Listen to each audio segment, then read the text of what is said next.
दोस्तों, आपका फिर से स्वागत है। आज हम इस वीडियो के माध्यम से कुरुक्षेत्र युद्ध के 5 प्रमुख किस्से और युद्ध की रणनीतियों का विश्लेषण करेंगे, जिन्होंने पलट दिया महाभारत युद्ध का पाशा।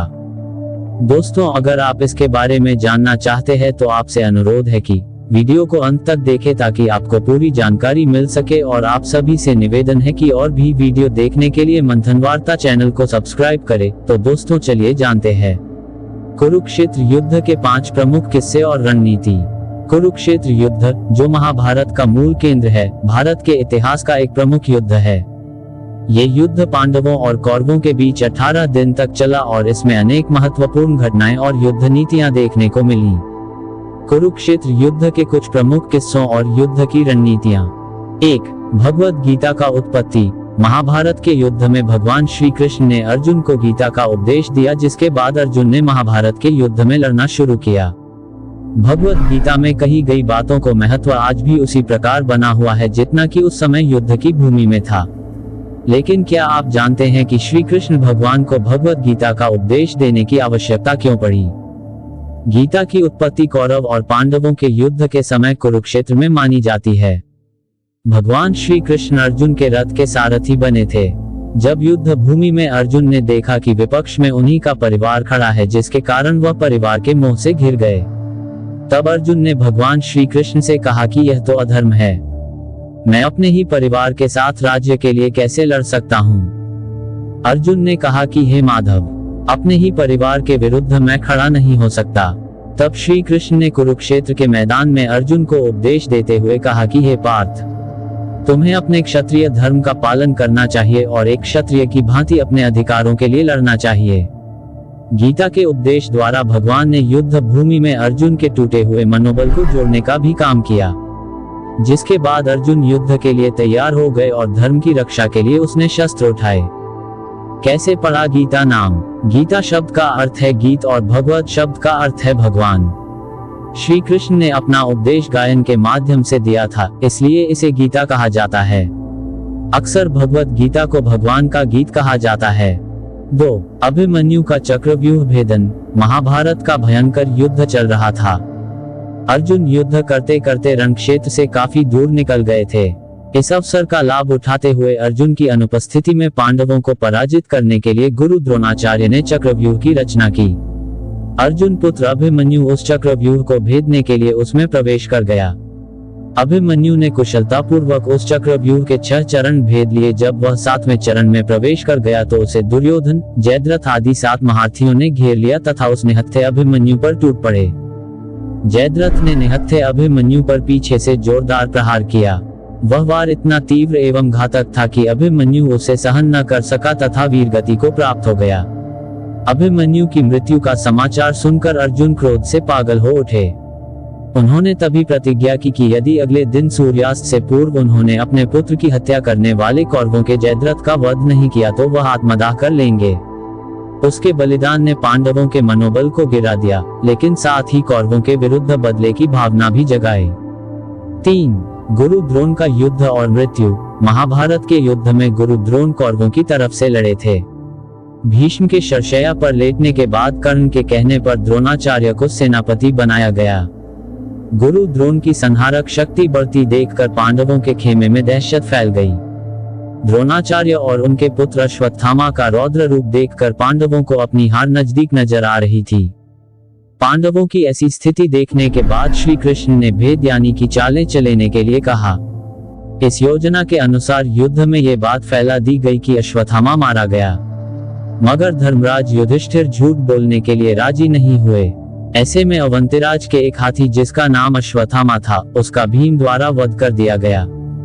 युद्ध भूमि में अश्वत्थामा की मृत्यु की खबर आग की तरह फैल गई।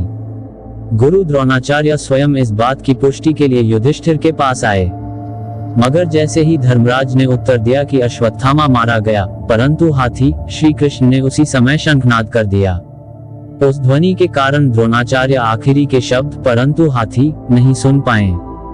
उन्हें ये यकीन हो गया कि युद्ध में उनका पुत्र अश्वत्थामा मारा गया। अपने पुत्र की मृत्यु का समाचार सुनने के बाद द्रोणाचार्य ने शस्त्र त्याग दिए और रणभूमि में ही शोक में डूब गए। इस मौके का लाभ उठाकर द्रौपदी के भाई धृष्टद्युम्न ने निहत्थे द्रोणाचार्य का सिर काट डाला। 4. घटोत्कच का बलिदान। एक महान योद्धा के रूप में घटोत्कच ने अपने युद्ध कौशल से कौरव सेना को स्तब्ध कर दिया और उन्हें आतंकित कर दिया। युद्ध के मैदान में उसे हराना आसान काम नहीं था। कौरव सैनिकों का कत्लेआम हुआ और घटोत्कच ने जब कहर बरपाया तो युद्ध के मैदान में हाहाकार मच गया। आखिरकार घटोत्कच दुर्योधन की ओर बढ़ा। वह अपने मामा शकुनी के साथ युद्ध कर रहा था। दोनों के बीच जबरदस्त युद्ध हुआ। दुर्योधन और शकुनी दोनों को पीछे हटना पड़ा। कोई और रास्ता न पाकर उन्हें कर्ण की शरण लेनी पड़ी।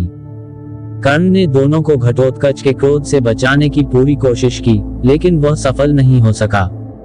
घटोत्कच न केवल एक महान योद्धा था, बल्कि अजेय भी था। दुर्योधन और शकुनी अपनी बुद्धि के अंत में थे। उन्होंने कर्ण को अपना लक्ष्य बनाया और उसे कठोर शब्द कहे। वह स्वार्थी था और उनका सच्चा मित्र या सखा नहीं था। लेकिन घटोत्कच को सीधे युद्ध में हराना आसान नहीं था। कर्ण के पास एक घातक अस्त्र वासवी शक्ति था, जिसे उसने वीर अर्जुन को मारने के लिए बचा कर रखा था। भगवान इंद्र ने कर्ण से कवच कुंडल लेते समय उसे वासवी शक्ति इस वरदान के साथ दी थी कि इसका प्रयोग केवल एक बार ही किया जा सकेगा, जब उसके प्राण संकट में होंगे और शत्रु या प्रतिद्वंदी को मारने के बाद वह वापस इंद्र के पास चली जाएगी। कर्ण ने घटोत्कच पर अस्त्र चलाने से मना कर दिया और इस संबंध में दुर्योधन और शकुनी के बार बार के अनुरोध को भी ठुकरा दिया। लेकिन अंत में उनके कठोर वचनों को अनसुना करते हुए उसने घटोत्कच पर वासवी शक्ति चला दी। वह युद्ध भूमि में ही गिरकर मर गया, जिससे शकुनी और दुर्योधन के प्राण बच गए। श्री कृष्ण जो चाहते थे वह भी पूरा हो गया। उन्होंने पहले ही वीर घटोत्कच से कहा था, तुम्हें उचित समय पर बलि की वेदी पर बैठना होगा। घटोत्कच ने ठीक वैसा ही किया, जिसने उसे इतिहास के पन्नों में अमर कर दिया है और अपने बलिदान से पांडवों को विजय के रास्ते पर आगे बढ़ाया। 5. शल्य का प्रभाव। शल्य राजा पांडु की छोटी रानी माद्री का भाई था, यानी कि नकुल और सहदेव का मामा था। शल्य कुशल योद्धा और महारथी था। महाभारत युद्ध में पांडवों के पक्ष में युद्ध करने की इच्छा से वह भी मध्य देश की राजधानी से कुरुक्षेत्र की ओर अपनी सेना सहित चल पड़ा था। मार्ग में वह जहां जहां शल्य अपनी सेना समेत रुका, उसका भव्य सत्कार किया गया, जिससे वह बहुत प्रसन्न हुआ। उसने समझा कि उसका सत्कार उसके भांजों ने किया है। उसने अपने सत्कारक को धन्यवाद देने की इच्छा से मिलने के लिए और वर देने के लिए आमंत्रित किया। लेकिन वह ये देखकर हैरान रह गया कि सत्कार का पूरा आयोजन दुर्योधन ने किया था। दुर्योधन पहले से ही चुपचाप शल्य की सेना के साथ ही चल रहा था। शल्य ने आभार प्रकट करते हुए दुर्योधन को वर मांगने के लिए कहा तो दुर्योधन ने आग्रह किया कि वह युद्ध में उसके पक्ष की ओर से लड़ाई करे। दुर्योधन की इस कूटनीति के कारण शल्य कौरवों की ओर से लड़ाई किया था। शल्य एक कुशल रथ चालक थे। जब कर्ण और अर्जुन का युद्ध हुआ तो कर्ण ने दुर्योधन से कहा कि इंद्र से प्राप्त शक्ति घटोत्कच के वध में प्रयोग होने के कारण नष्ट हो चुकी है और उसके कवच और कुंडल भी इंद्र ने दान में ले लिए हैं। अब कम से कम उसे कृष्ण जैसा एक रथ चालक ही दे दिया जाए, और उसने शल्य को रथ चालक के तौर पर मांग लिया था। युद्ध में शल्य ने हर समय कर्ण का मनोबल गिराने का प्रयत्न किया। जब अर्जुन प्रहार करता था तो शल्य उसकी तारीफों के पुल बांधता था, और जब कर्ण बाण चलाता था तो शल्य उसमें आलोचना करके कर्ण का मनोबल गिरा देता था। श्राप के कारण जब कर्ण का रथ गड्ढे में फंस गया तो शल्य ने उसका पहिया निकालने में भी कर्ण की कोई सहायता नहीं करी थी, और वह काम कर्ण को खुद ही लड़ते लड़ते करना पड़ा था, जिसके करते उसका वध किया गया था। कर्ण की मृत्यु के बाद 17वें दिन मध्याह्न तक शल्य कौरव सेना का सेनापति बना था, क्योंकि अब कोई विकल्प ही नहीं बचा था, और उसी दिन शल्य मारा गया था। युद्ध में मनोबल का कितना महत्व है, ये पाठ कर्ण अर्जुन युद्ध में शल्य की भूमिका से प्राप्त होता है। कंक्लूजन। कुरुक्षेत्र युद्ध के किस्से और युद्ध नीतियां महाभारत का एक रोचक और शिक्षाप्रद हिस्सा हैं। ये किस्से न केवल युद्ध की कठिनता को दिखाते हैं, बल्कि वे नीति और नीति की भी प्रभावी उदाहरण हैं। आज के समय में भी इन किस्सों से हम अनेक प्रेरणा और जीवन के महत्वपूर्ण सबक ले सकते हैं। आउट्रो। दोस्तों, कमेंट के माध्यम से बताएं आपको यह वीडियो कैसा लगा। अगर आपको यह वीडियो पसंद आया तो कृपया लाइक करें, शेयर करें और हमारे चैनल मंथन वार्ता को सब्सक्राइब करें। आपके सुझाव और प्रश्नों के लिए कमेंट सेक्शन में लिखें।